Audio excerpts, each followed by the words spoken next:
When it comes to fighting games, the mainline series is often the only thing that people care about, and that's completely justified. The new big game is always where companies allocate the proper time and money. Even though we all know about the 7 main Tekken games and the massive tag spin-offs, there are so many other things that escape our attention. While we can hardly call some of them good, it's always interesting to see how familiar gameplay and characters can be shaped into something entirely different, yet still recognizable. This is why today we want to take a look at some of the video games that either directly branched off from Tekken or featured the series as a guest. I'm your host Arya from That Blasted Salami. Let's get into this. Let's start with what's probably the most well-known game on this list, Street Fighter Cross Tekken. Crossovers are nothing new for fighting games, but Cross Tekken was a crazy idea that sought to transition a massive chunk of Tekken characters into a completely different fighting system. Much like how the Tekken 7 developers put an astounding amount of care into creating faithful versions of Akuma and Geese, the Street Fighter devs did their best to make Tekken characters fit into the Street Fighter system while still preserving their movesets and unique mechanics. For example, Kazuya's Wind Godfist still has the electric version, which could be done by either spending meter or doing the precise input for even higher benefits with no meter loss. Unfortunately, the game itself and many things surrounding it turned out to be a bit of a disaster. At launch, anyway. The exclusivity deals and on-disc DLC left many players frustrated, and at a time where the idea of purchasable DLC characters was still relatively new. Meanwhile, the gem system quite literally offered you to buy more power for real money, and stalled matches when players had to select their loadout.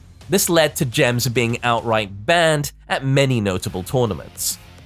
The gameplay at launch was also a bit rough, but the 2013 update lifted the game to a point where, if you ignore the gems, it turns out into a pretty awesome fighter that combines 2 wildly different series and gives us a unique showcase of how Tekken characters would operate in a 2D world. Definitely underrated. Check it out. Following a similar premise, we were supposed to see Tekken Cross Street Fighter at some point, but the development of that game stopped many years ago. Well, so it seems anyway. Whilst not outright cancelled, and we did see Harada gauge interest on Twitter in 2019 for example, the odds of that game ever getting released at this point aren't looking great. But who knows? Become DashFight supporter on Patreon. Get early access to DashFight guides. Click the link in the description.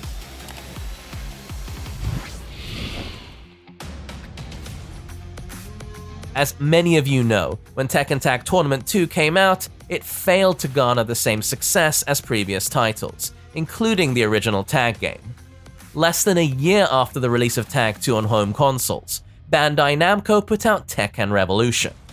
The game was a free-to-play title available only through PSN, and was, by and large, a complete reuse of Tekken Tag 2 assets. While it's hard to say for sure, it felt like the game was an attempt to recoup some of the losses by creating a more traditional Tekken game that could also appeal to more casual players, a layer of the audience that was completely alienated by Tag 2's complexity.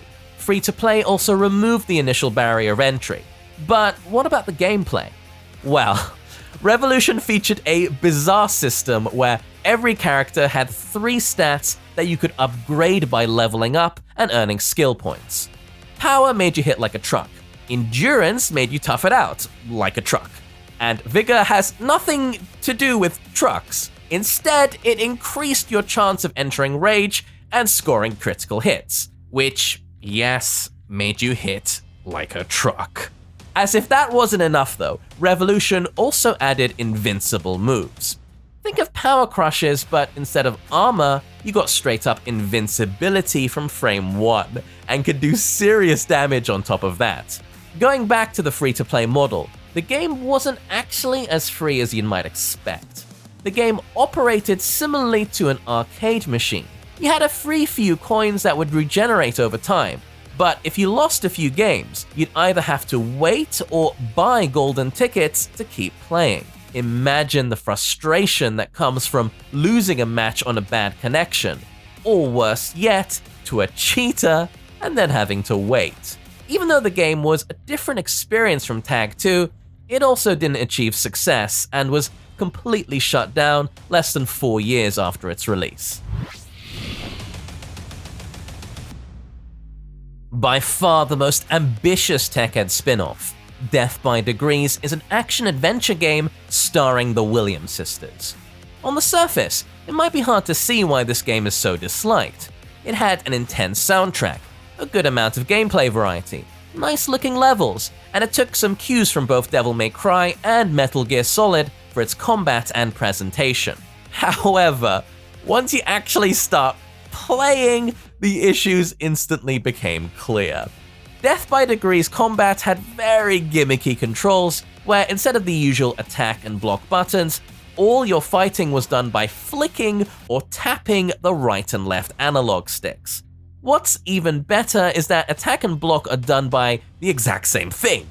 Because of this, combat usually comes down to moving away and spamming combos from start to finish. While the game was certainly unique and had many great and creative ideas, the amount of jank is simply too much to bother with for most players. Even amongst die-hard Tekken fans, you won't find many people who try Death by Degrees, let alone beat it. When Death by Degrees came out, people were excited that it would bring smooth Tekken combat to an action game, similar to how Tekken Force turned out. Weirdly enough, it took a completely unrelated game to do just that. Urban Reign was developed by Namco during the better days for 3D brawlers. You can tell they really wanted to make a solid take on the genre when they brought over some of the Tekken and Soul Calibur developers. Any Tekken fan will also instantly recognize the familiar mechanics and borrowed attack animations, making it oddly endearing. Even though it wasn't received well at the time, the reception to Urban Reign has warmed up over the years, and these days it's usually known as a challenging but rewarding beat-em-up with more character variety and depth than you might expect. It even had a chaotic PvP mode that was similar to what we now call arena fighters. However, it's not on our list just because of that. Tekken had a full-on crossover with Urban Reign, bringing over two of its classic characters, Martial Law and Paul Phoenix. Naturally, both of them had their iconic moves, which made it even more fun to punch and kick your way through the game's levels. And of course, with the game having PvP, you could pit them against each other, resulting in the weirdest feeling match of Tekken. Moving on to the world of small Tekken, we have an ambitious little game by the name of Tekken Advance, a game that tried to fit a 3D title onto a handheld console that was in no way designed to handle 3D. While some developers resorted to black magic and occult rituals to make 3D work on very limited hardware, Namco instead chose to adapt Tekken to 2D. Choosing Tekken Tag as the base, they brought over almost a dozen characters and several stages by turning 3D models into 2D sprites, a method similar to Donkey Kong Country on the Super Nintendo. In spite of technical limitations, Advance managed to retain most of the big Tekken's identity. Characters had fleshed out movesets, the Korean backdash and wave dashing were all preserved, and you could still do the crunchy electrics with tight execution. Sidesteps were way less useful, but the fact that they were still a part of the game is a testament to how much care went into this title. It even managed to expand the tag feature by allowing you to do 3v3 fights instead of the original 2v2. Following Advance, Tekken would continue to try and bring the experience over to the handhelds with varying success. The PSP ports of Tekken 5 Dark Resurrection and Tekken 6 were extremely faithful to their home console counterparts. Unfortunately, Tekken 3D for the 3DS felt like a more watered-down experience. In 2010, they even tried to bring Tekken to older mobile phones, but it barely resembled the real thing. These days, thanks to powerful handhelds like the Steam Deck, you can easily play a normal version of Tekken 7 on the go. It's not exactly optimal for online matches, but it does enable easy access to practice mode or local versus mode wherever you are. Perhaps with enough support from the developers, the same could also be true for Tekken 8. Fingers crossed. When gaming companies do various crossovers, it's rarely treated as anything too serious. Guest characters are generally not acknowledged in the plot, and bigger crossovers seldom bother to come up with a story to explain it all. While there are some notable exceptions like Marvel vs. Capcom Infinite or Mortal Kombat vs. DC, Namco x Capcom takes it a step further. This game is a tactical RPG in the style of the Super Robot Wars series. However, the gameplay element is fairly simple and takes a back seat to the real meat and bones of crossovers like this: the story and the fan service. Namco x Capcom didn't simply feature dozens of both iconic and lesser-known characters from their respective publishers. It tried to create a large-scale narrative that would tie them all together and facilitate more interesting interactions. Even though it obviously includes more than just Tekken, characters like King, Jin, Kazuya, Heihachi, and many others have a major presence in the story. It even covers some of the familiar topics like the Devil Gene. However, the main attraction is obviously in seeing the Tekken cast blend in and interact with the diverse roster of characters from so many different games. After a long break, this concept came back as the slightly more well-known Project Cross Zone in 2012. As the title suggests, it's now way more than just Namco and Capcom. Everything else, however, remained largely the same. Combat is still only notable for the flashy combination attacks, and the main appeal is in seeing all the interesting interactions between characters that would otherwise never meet each other.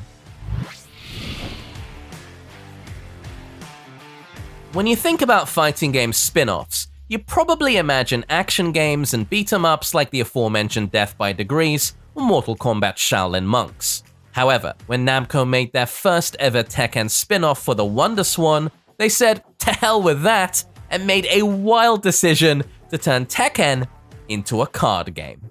The game is pretty simple. You have 4 cards that you can use during your turn.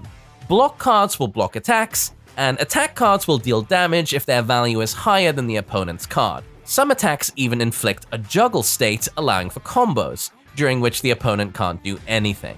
What's especially interesting is that outside of fighting against the CPU, you could also connect with another Wonder Swan to play against other people. It's not exactly a fantastic game, but it's genuinely cool to see the creativity that went into reinterpreting a fighting game into an extremely different genre. Namco would even attempt to give it another shot with Tekken Card Tournament, a 2013 game that was available through browsers and smartphones. The gameplay was much more fleshed out this time around. Instead of constantly drawing cards, players had to build their decks and then use a mix of strategy and intuition to win. Once the fighting started, you had 3 options. Focus would draw a card, Strike would attack the enemy with all available cards, and Block would nullify your opponent's first 2 attack cards. If you get hit during Focus, you'd also lose whichever card you just drew, making it a riskier option. Much like Tekken Revolution, Card Tournament didn't gain much traction amongst players and was shut down in 2017. Tekken's next outing on mobile devices would still use cards and decks. Yet, instead of that being the main form of gameplay, it was a supplementary system alongside touch-controlled combat.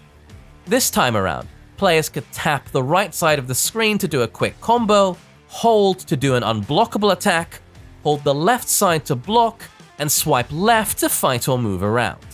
Meanwhile, the cards were used for attacks with special properties, such as launches, stuns, throws, guard breaks, and powerful strikes that had priority over other moves.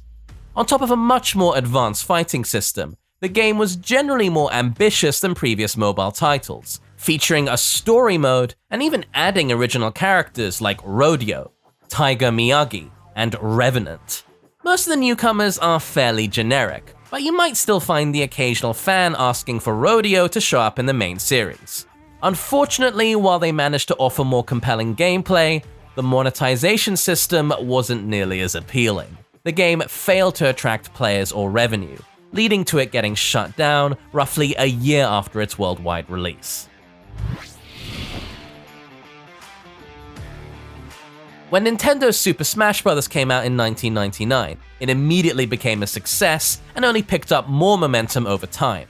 An intuitive and accessible iteration of the fighting game genre, with dozens of iconic characters, was bound to be a hit. It's only natural then that other gaming companies would eventually try to create their own ultimate crossover of their own. PlayStation AllStar Battle Royale was one such attempt from Sony. It gathered many of the classic and recognizable characters from games that came out on PlayStation consoles throughout the years. The developers chose Heihachi to represent the Tekken roster, and it's fair to say they did him justice. From story mode that was completely in line with Heihachi's character, to the smallest things like his level 3 super being a reference to the Tekken 5 ending where he straps the rest of the Mishima family to a rocket and launches them into space. The game also set itself apart from the competition in an interesting way.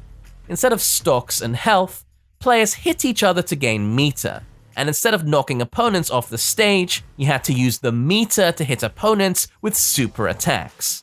This decision, while unique, was rather polarizing, and will be cited as one of the major criticisms against the game, alongside the lack of content and the overall character choices. It's hard to call the game a flop, but according to Shuhei Yoshida, its performance didn't warrant a sequel or extra content in the form of DLCs. Also, when it comes to Heihachi making appearances in other fighting games, we have to give a shout out to the PlayStation 2 version of Soul Calibur 2, but we'll cover that in more detail in another video. Our last title isn't a spin-off or a crossover in any direct way, but more of an honorable mention. Almost 10 years after Urban Reign, the Tekken and Soul Calibur devs would come together once again. Although this time, they'd be working on something much more unexpected than a beat-em-up. Pokken Tournament was the first attempt to make a Pokemon fighting game, and who could have done it better? On the surface, it might look similar to other arena fighters, but the game actually has two phases. One where players freely run around the stage and use their abilities, and one that's much closer to fighting games, where players move relative to their opponent. That's the part we want to bring the most attention to, as it's where you'll find many of the similarities between Pokken and Tekken. From Pikachu doing electrics, who could have seen that coming, to Mewtwo mixing people up with a hell sweep. Since the game did quite well for what it was, in the future we might see a sequel and find even more connections between the Pokemon and the martial artists from Tekken. And that concludes our list of the obscure and sometimes weird Tekken spin-offs and crossovers. There are still more examples out there, such as the Japan-only Tekken typing game for ancient mobile phones, or the Smash Court tennis games that saw Tekken characters get into sports, but perhaps that's a story for another day. For now, thank you for watching. This has been Ari from TBS. Take care and have a good one.